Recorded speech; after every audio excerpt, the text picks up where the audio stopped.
Mga kabakas, sa bidyong ito ay pag-uusapan natin ang pagkakaiba ng grain sorghum at forage sorghum at kung bakit mahalaga ang tamang pagpili depende sa ating feeding objective.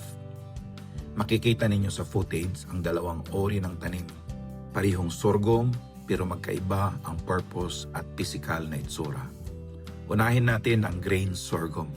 Mapapansin ninyo na mas maikli ang halaman, mas compact at ang pinaka-highlight ay yung grain head sa dulo ng halaman. Dito nanggagaling ang mataas na starch content ng sorghum grain.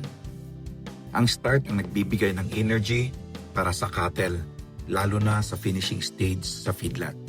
Pero kailangan nating tandaan, ang starch ay mabilis rin ma-ferment sa rumen.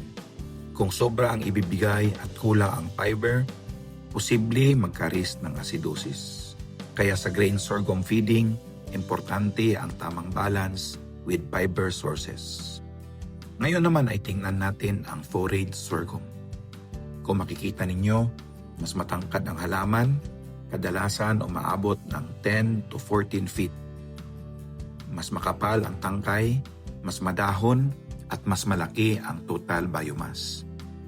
Ang variation na ito sa height at biomass ay dahil ang forage sorghum ay pinalaki para gawing silage, kung saan buong halaman, dahon, tangkay, maging ang developing grain ay sinasilage para maging fibrous, fermented feed na nagbibigay ng stable na raw feed source. So ano ang difference? Ang grain sorghum ay para sa energy concentrate, habang ang forage sorghum ay para sa raw feeds at rumen stability. Sa rumen feeding, dalawa ang kailangan. Fermentable energy para sa microbes at effective fiber naman para sa rumen mat at tamang chewing activity. Kung energy lang ang papasok, mabubulilyaso ang rumen health at kung fiber lang, mababa ang weight gain. Kaya mahalaga ang tamang crop selection based sa farm plan. Kung priority natin ay sariling silage supply, lalo na kung may dry season, forage sorghum ang pinakamagandang opsyon. Pwede pang dalawang harvest mula sa isang planting kung may raton crop at nakakatulong sa feed security at budgeting.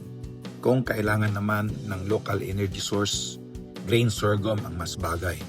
Pero kailangan ng training sa tamang grain processing at feeding rate.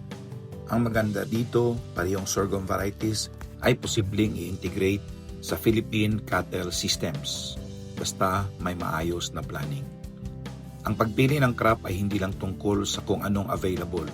Tungkol ito sa pag-intindi ng physical traits, nutrient roles, rumen requirements, at feedlot economics.